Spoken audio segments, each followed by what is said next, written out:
Hi friends, welcome back to my channel. আজি মই আপোনালোকৰ মাজলৈ এটা নতুন ভিডিঅ' লৈ আহিছো কেনেকৈ কুৰ্তি ষ্টিচিং কৰা হয়। কুৰ্তি কাটিং ভিডিঅ'টো যি সকলে চোৱা নাই সেই সকলে কুৰ্তি কাটিং ভিডিঅ'টো চাই ল'ব। ডেসক্ৰিপচন বক্সত মই লিংকটো দি থম। আৰু এনেকৈ কুৰ্তিটো প্ৰথমতে ফ্ৰন্ট পাৰ্টটো সিধা কৰি লৈ পটিটো কাটি লৈছো ৰাউন্ড শেপত। আৰু দেখিব পাৰিছে মই পটিটো কাটি লৈছো 1.3 ইঞ্চ সাইজত।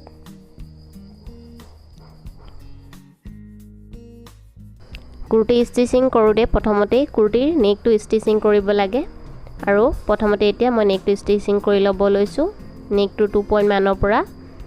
চিলাই এটা কৰি ল'ব লাগিব। মই এটা 2 পইণ্ট মানৰ পৰা মাৰ্কিংটো ৰাউন্ড শেপত কৰি লৈছো আৰু এই ৰাউন্ড শেপত এনেকৈ চিলাই কৰি ল'ম। নেক ষ্টিচিংৰ সুবিধাৰ বাবে সেন্টাৰত এটা আলপিন লগাই ল'ম। এনেদৰে আলপিন লগাই ল'লে পটিটো চিলাই কৰোতে খেলিমেলি নহয়। দেখিব পাৰিছে মই পটিটো 2 পইণ্ট মানৰ পৰা চিলাইটো কৰি ল'লো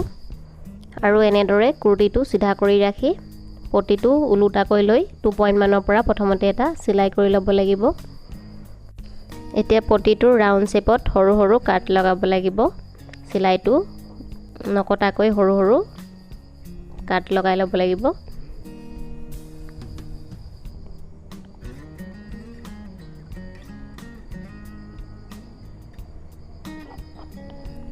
মাৰ্কিং কেইটামান কৰি দেখুৱাই দিছো কেনেকৈ সৰু সৰু কাটখিনি কিমান ডিসটেন্সত লগাইছো। এতিয়া পটিটো ফোল্ড কৰি ল'ব লাগিব আৰু নেলছৰ সহায়ত ভাঁজটো ভালদৰে বহুৱাই ল'ব লাগিব আৰু পটিটোৰ সাইডৰ এক্সট্ৰা কাপোৰখিনি ওপৰ ফালে মুখ কৰি ৰাখিব লাগিব। এতিয়া পটিটো এনেদৰে ফোল্ড কৰি আগৰ চিলনিটোৰ সাইডৰ পৰা এটা চিলাই কৰি ল'ম 1 পইণ্ট মানৰ পৰা ৰাউন্ড শেপত চিলনিটো কৰি ল'ম আৰু পটিটোৰ সৰু সৰু কাট লগোৱা এক্সট্ৰা কাপোৰখিনি পটিটোৰ ভিতৰত সোমোৱাই এনেদৰে চিলাই কৰি ল'ম সাইডৰ পৰা।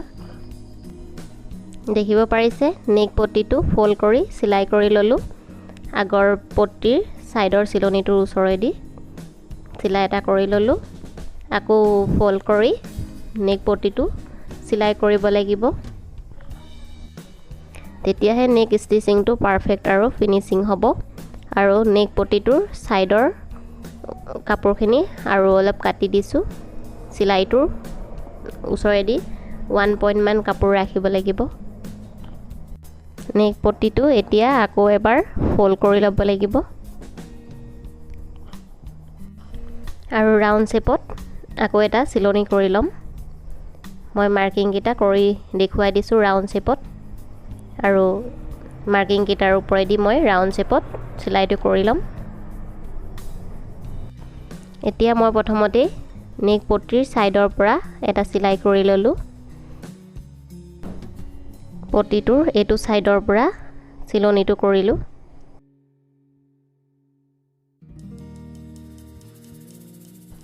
এতিয়া পটিটোৰ ইটো সাইডৰ পৰা এটা চিলাই কৰি ল'ম আৰু পটিটোৰ সাইডৰ পৰা মই এতিয়া মাৰ্কিংটো কৰি দেখুৱাই দিছো পটিটোৰ কিমান সাইডৰ পৰা চিলাইটো কৰিম। ৰাউন্ড শেপত এনেদৰে চিলাইটো কৰি ল'ব লাগিব।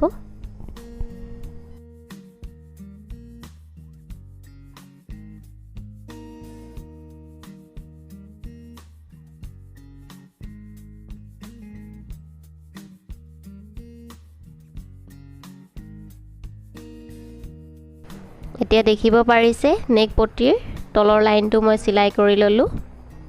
আৰু দেখিব পাৰিছে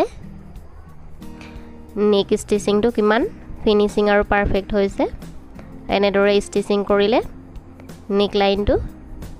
ফিনিচিং হ'ব আৰু কেনভাছ পেপাৰ নোহোৱাকৈ আপোনালোকে ধুনীয়াকৈ নেক ষ্টিচিংটো কৰিব পাৰিব। এতিয়া বেক পাৰ্টৰ নেক ষ্টিচিং কৰি ল'ম। এতিয়া বেক পাৰ্টটো মেলি লৈ বেক পাৰ্টটো সিধা কৰি ৰাখি আৰু ওপৰত পটিটো উলুটা কৰি ৰাখিব লাগিব আৰু পটিটো মই ৰাউন্ড শেপত 1.5 ইঞ্চ সাইজত কাটি ললো আৰু পটিটো উলুটা কৰি ৰাখি 2 পইণ্ট মানৰ পৰা সাইডৰ পৰা এটা সিলাই কৰি ল'ব লাগিব মই মাৰ্কিং কৰি দেখুৱাই দিছো আৰু মাৰ্কিং মতে ৰাউন্ড শেপত সিলাইটো কৰি লম আৰু সৰু সৰু কাটছ লগাই ফ্ৰন্ট পাৰ্টৰ নিচিনাকৈ ফল্ড কৰি সিলাই ল'ব লাগিব দেখিব পাৰিছে ফ্ৰন্ট পাৰ্টৰ নিচিনাকৈ বেক পাৰ্টৰো নেক ষ্টিচিং কৰি হৈ গ'ল আৰু দেখিব পাৰিছে নেক ষ্টিচিংটো কিমান ফিনিশিং আৰু পাৰফেক্ট হৈছে এনেদৰে নেক ষ্টিচিং কৰিলে নেক শেপটো ধুনিয়া হ'ব এতিয়া কুৰ্তিটোৰ শোল্ডাৰ এটাচ কৰিব লাগিব শোল্ডাৰ এটাচ কৰিবলৈ কুৰ্তিটোৰ দুটা পাৰ্টৰে ফ্ৰন্ট সাইডটো একে সাইডে মুভ কৰি ৰাখিব লাগিব আৰু শোল্ডাৰ ইকুৱেল কৈ মিলাই লৈ 1/2 ইঞ্চ মানৰ পৰা সিলাই এটা কৰি ল'ব লাগিব আৰু মই এতিয়া মাৰ্কিং কৰি দেখুৱাই দিছো সিলাই কৰা লাইনটো আৰু ইমান ডিসটেন্সৰ পৰা সিলাইটো কৰি লম 1/2 ইঞ্চ মানৰ পৰা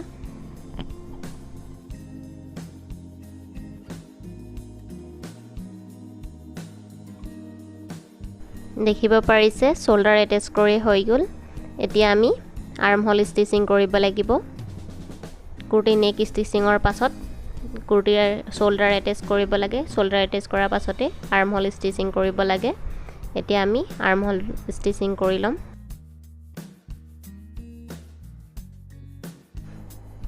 এটো কুৰ্তিৰ স্লিভছ পাৰ্ট দুটা আৰু এটো কুৰ্তিৰ স্লিভছৰ ফ্ৰন্ট সাইডটো স্লিভছৰ ফ্ৰন্ট পাৰ্টটো কুৰ্তিৰ ফ্ৰন্ট পাৰ্টৰ লগত মিলাই ল'ব লাগিব আৰু এনেকৈ উলুটা কৰি ৰাখি সেন্টাৰ টু সেন্টাৰ মিলাই এটা আল পিন লগাই লৈছো আৰু স্লিভছৰ এটা সাইডৰ পৰা এনেকৈ ৰাউন্ড শেপত সিলাইটো কৰি ল'ব লাগিব আৰু মই এতিয়া মাৰ্কিং কৰি দেখুৱাই দিম কেনেদৰে ৰাউন্ড শেপত সিলাইটো কৰিব লাগিব এতিয়া 2 পইণ্ট মানৰ পৰা ৰাউন্ড শেপত মাৰ্কিং ড্ৰ কৰি লম আৰু মাৰ্কিং ড্ৰ কৰি ললে সিলাই কৰিবলৈ সুবিধা হয় এনেদৰে ৰাউন্ড শেপত মাৰ্কিং ড্ৰ কৰি ল'ব আৰু স্লিভছ বটম পাৰ্টটো এনেকৈ ডাবল ফল্ড কৰি সিলাই কৰি ল'ব লাগিব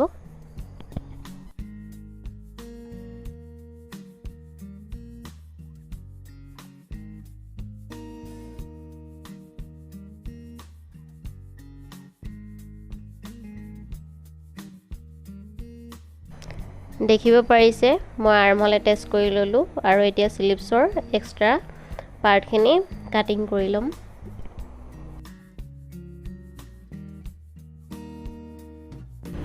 এতিয়া স্লিভছ বুটাম পাৰ্টৰ মেজাৰমেন্ট কৰিব লাগিব মোৰ স্লিভছ বুটাম পাৰ্টটো আছিল 9 ইঞ্চ 9 ইঞ্চক দুভাগ কৰিব লাগিব দুভাগ কৰিলে হ'ব 4.5 আৰু 4.5 ৰ লগত মই 1/2 ইঞ্চ লুজিং বঢ়াই লৈ 5 ইঞ্চ আৰু এক্সট্ৰা 1 ইঞ্চ কাপোৰ এড কৰি 5 ইঞ্চ আৰু 6 ইঞ্চত মাৰ্কিং কৰি লৈছো ইয়াত 1 ইঞ্চ কাপোৰ এক্সট্ৰাকে লৈছিলো আৰু এতিয়া মাৰ্জিনডাল টানি স্লিভছ পাৰ্টৰ লগত মিলাই ললো মাৰ্জিনডাল আৰু এতিয়া এক্সট্ৰা কাপোৰখিনি কাটিং কৰি লম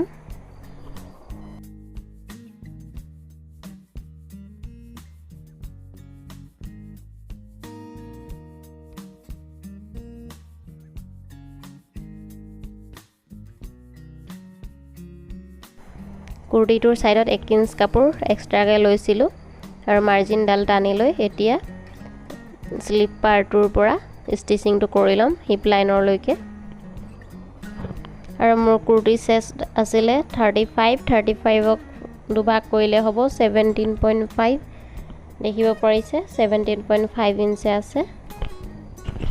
আৰু ওয়েষ্ট আছিল 32ক দুভাগ কৰিলে হ'ব 16 আৰু দেখিব পাৰিছে 16 ইঞ্চ আছে আৰু হিপ সাইজ আছিল 35ক দুভাগ কৰিলে হ'ব 17.5 আৰু দেখিব পাৰিছে 17.5 ইঞ্চ আছে এতিয়া দেখিব পাৰিছে মই কুৰ্তিৰ সাইডটো সিলাই কৰি ললো স্লিভছৰ পৰা হিপ লাইনৰ লৈকে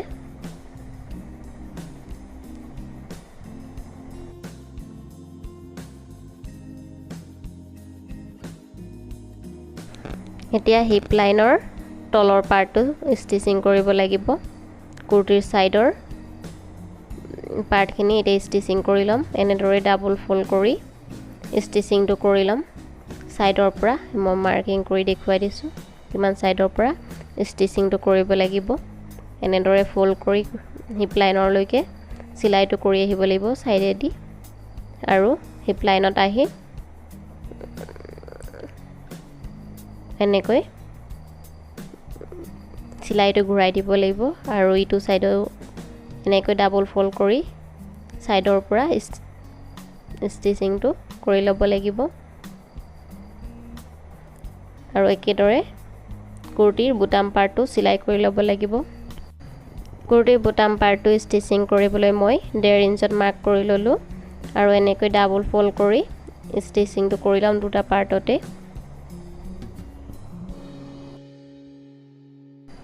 দেখিব পাৰিছে মোৰ হিপ লাইনৰ তলৰ পাৰ্টটো ষ্টিচিং কৰি হৈ গল এতিয়া মই সিলাইটো দেখুৱাই দিছো সাইডৰ পৰা এনেকৈ সিলাইটো কৰি ললো হিপ লাইনৰ লৈকে আৰু এনেদৰে সিলাইটো কৰি ললো দুইটা সাইডত মই একে ধৰণে সিলাইটো কৰি ললো আৰু কুৰ্তিৰ বুটাম পাৰ্টটো ডাবল ফোল্ড কৰি সিলাই কৰি ললো